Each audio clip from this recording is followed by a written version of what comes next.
సంచలనం సృష్టించిన న్యాయవాది ఖాజా మొయిజుద్దీన్ హత్య కేసులో కీలక పరిణామం చోటు చేసుకుంది. ఈ కేసులో ప్రధాన నిందితుడు ఆలం ఖాన్ అరెస్ట్ అయ్యారు. హైదరాబాద్ కు చెందిన ఆలం ఖాన్ ను ఆయన కొడుకును పోలీసులు అరెస్ట్ చేశారు. ప్రముఖ న్యాయవాది ఖాజా మొయిజుద్దీన్ గత కొన్ని సంవత్సరాలుగా వక్ఫ్ భూముల పరిరక్షణకు పోరాడుతున్నారు. ఓ భూమికి సంబంధించి బర్కత్పురకు చెందిన రాజకీయ నేత ఆలం ఖాన్ తో విభేదాలు వచ్చాయి.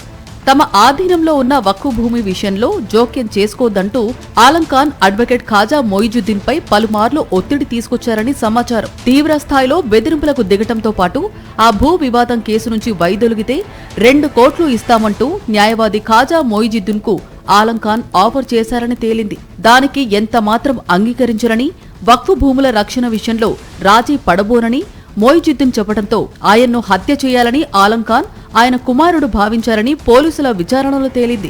ఆ పనిని హైదరాబాద్ నగరానికి చెందిన కిషన్ సింగ్ అలియాస్ పప్పుకు అప్పగించారు. సుపారీ కింద కొంత మొత్తాన్ని చెల్లించారు.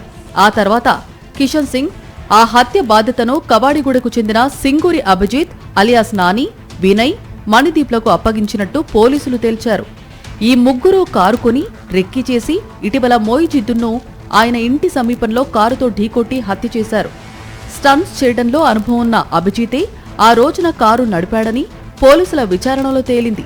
అతనికి ఉన్న డ్రైవింగ్ నైపుణ్యం కారణంగానే నడిపిన కారు గాని, మొయిజుద్దీన్ ఎక్కబోయిన కారు గాని ఏమాత్రం దెబ్బతినలేదని పోలీసులు తెలిపారు. అడ్వకేట్ మొయిజుద్దీన్ను చంపేందుకు నిందితులకు ఆలం ఖాన్ 25 లక్షల సుపారీ ఇచ్చినట్టు పోలీసులు గుర్తించారు. తన ఆధీనంలోని భూములకు అడ్డం పడుతున్నాడనే కారణంగానే మొయిజుద్దీన్ను ఆలం ఖాన్ హత్య చేయించినట్టు పోలీసులు తెలిపారు.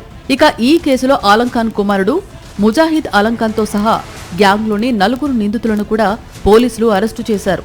మొయిజుద్దీన్ హత్య కోసం ఆలం ఖాన్ ఇప్పటికే 10 సార్లు ప్లాన్ చేసినట్టు పోలీసులు వెల్లడించారు.